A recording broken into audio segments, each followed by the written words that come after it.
From ITN, the ITV News at 10 with Trevor MacDonald. Good evening. The Land Rover driver who caused the Selby rail disaster last winter was found guilty today of causing death by dangerous driving. Gary Hart, a builder, denied it, but he'd fallen asleep at the wheel when his vehicle ran off a motorway and onto the East Coast main line. 10 people died in the subsequent crash. Hart will be sentenced in the new year, but the judge at Leeds Crown Court warned him today that he'd be going to jail. Colin Baker has the full story. Condemned as the man who caused the Selby rail disaster, Gary Hart had just been warned by the judge that he now faced a long prison sentence. The man whose love life took precedence over road safety left with his eyes brimming with tears. The jury deciding that he had fallen asleep at the wheel of his Land Rover and trailer and had taken 10 lives. With his head buried in his wife's arms, Gary Hart was driven away to a secret address, a man still suffering nightmares, but his pain incomparable to that of the relatives of those who died on the last day of February this year. Gary Hart today was convicted on the clearest of evidence. He was a mobile catastrophe just waiting to happen. He could have avoided these deaths. He did not. He alone is responsible.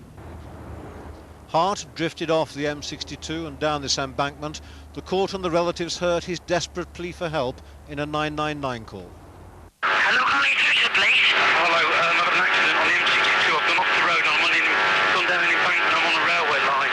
Oh, right. And the vehicle's still on the railway line? Yeah, the real vehicle is on the railway line, yeah. Right, OK then. Whereabouts on the M62? Which carriageway were you travelling on? I was travelling westbound. You're through to North Yorkshire Police here. There's a train coming. Oh, my God.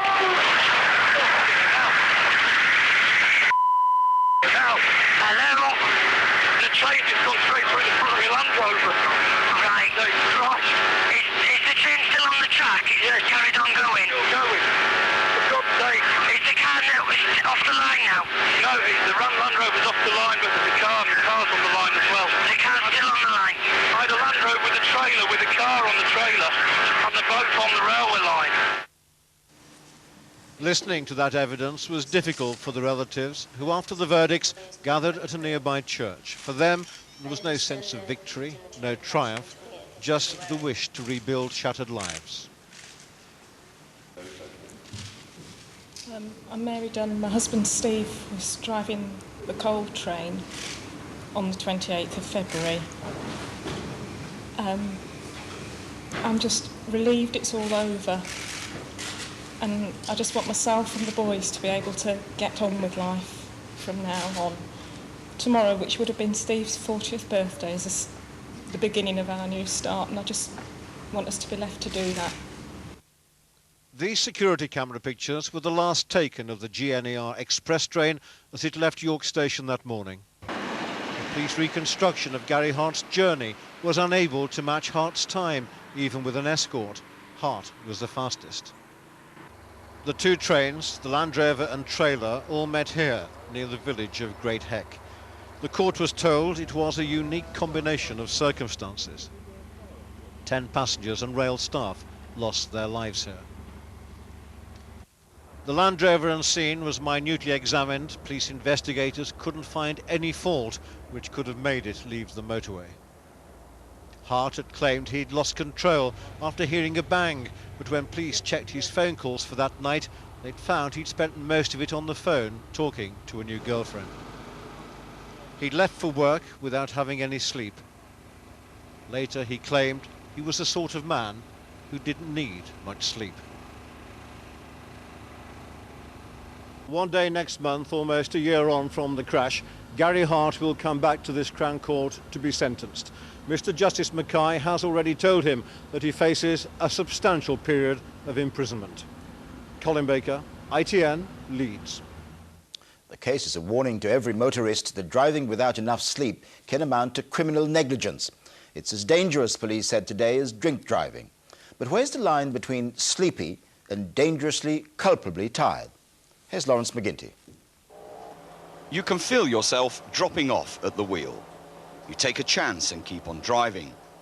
But today's verdict means every motorist who feels drowsy must now make a conscious decision, because if you don't pull off the road, you could face serious charges, especially now that falling asleep at the wheel kills more people than drink driving. Motorists will now have to be a little bit more careful.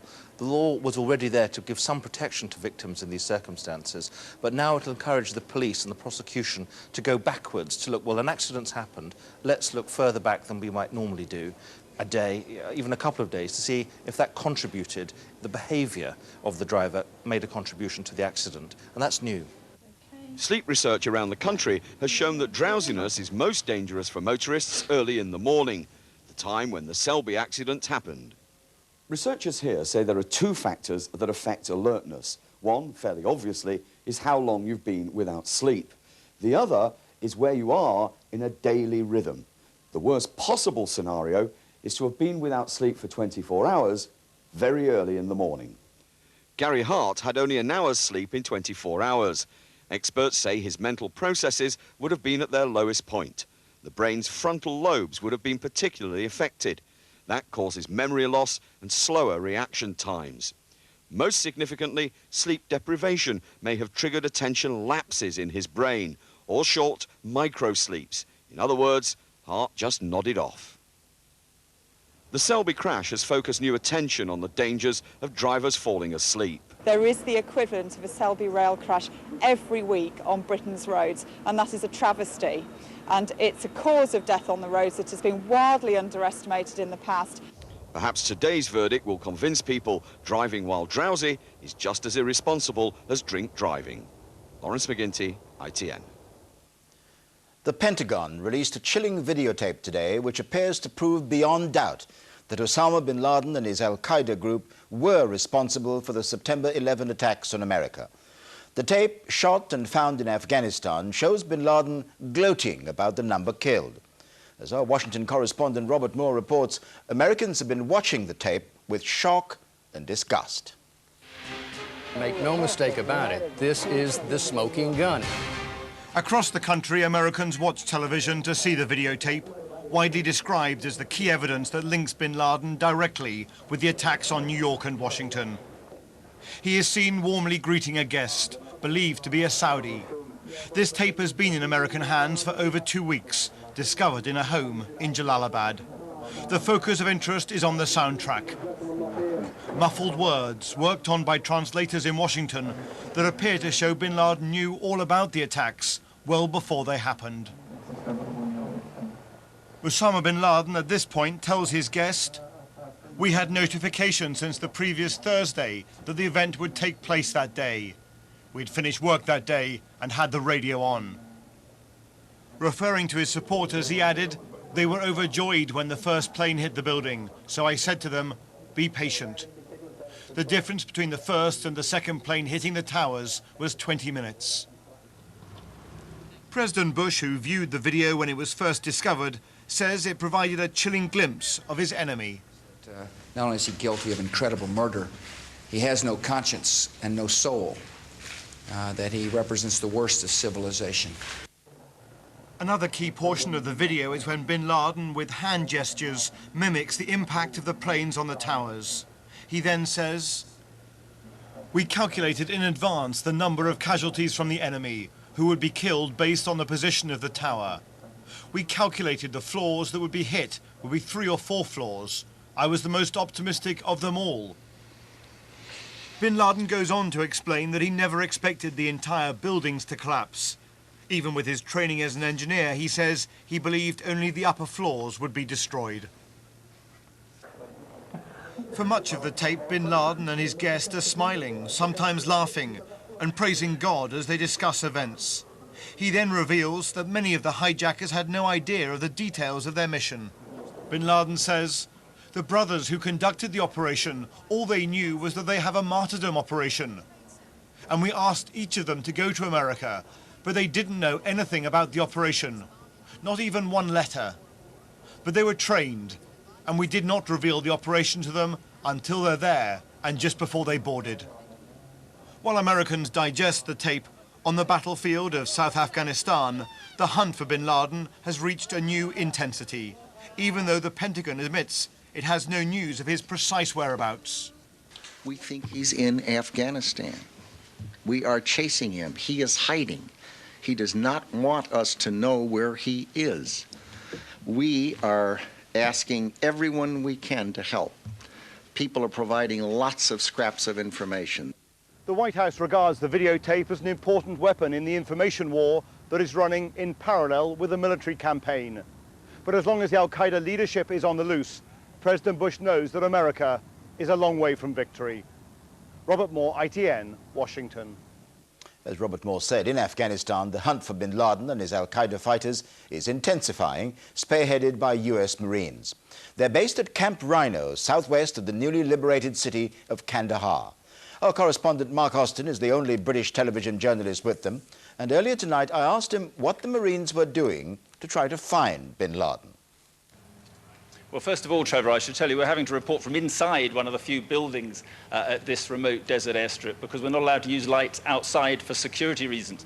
What I can tell you, though, are that the Marines are vigorously pursuing the al-Qaeda leadership in hunter-killer teams, they're called, operating, cutting off escape routes, operating largely at night with night vision equipment, which is some of the most sophisticated in the world. They think that gives them a real advantage at night. The latest intelligence suggests that Osama bin Laden may have slipped away from Tora Bora and may now be in southern Afghanistan. And you know, this is rapidly becoming less of a war and more of a manhunt. Are the Marines concerned about any remaining pockets of resistance from the Taliban? They're very concerned about that. It is still extremely dangerous for them operating in southern Afghanistan, particularly since the fall of Kandahar. Small groups of Taliban fighters are known to have escaped with their weapons. The same goes for al-Qaeda fighters. And the real fear are suicide attacks, sniper attacks, and it remains very, very dangerous for American forces operating in this region. Mark Austin, thank you. The government has tonight abandoned its attempts to make incitement to religious hatred a criminal offence after the provision was rejected once again in the House of Lords. The Home Secretary had hoped to push the emergency anti-terrorism bill through Parliament tonight, but after Pears refused to back down, Mr Blunkett had no choice but to drop the religious incitement provision. Fighting between Israel and Palestinian Islamic groups is threatening to escalate into all-out war tonight. Israel has broken off all contact with Yasser Arafat's Palestinian Authority, calling him irrelevant now. But they launched a second day of attacks on the West Bank and Gaza. Our Middle East correspondent John Irvine has the latest. Tonight, the Israeli offensive resumed over the West Bank.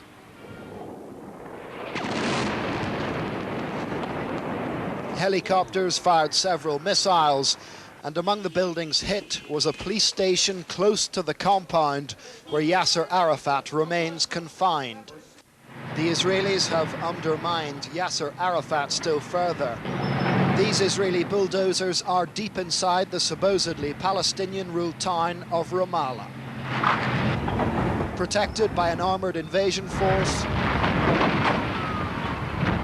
they tore down a radio station called The Voice of Palestine. Sappers finished the job, laying charges to topple a transmission mast. Yasser Arafat, trapped in his nearby headquarters, could have heard the two explosions that severed radio contact with his people.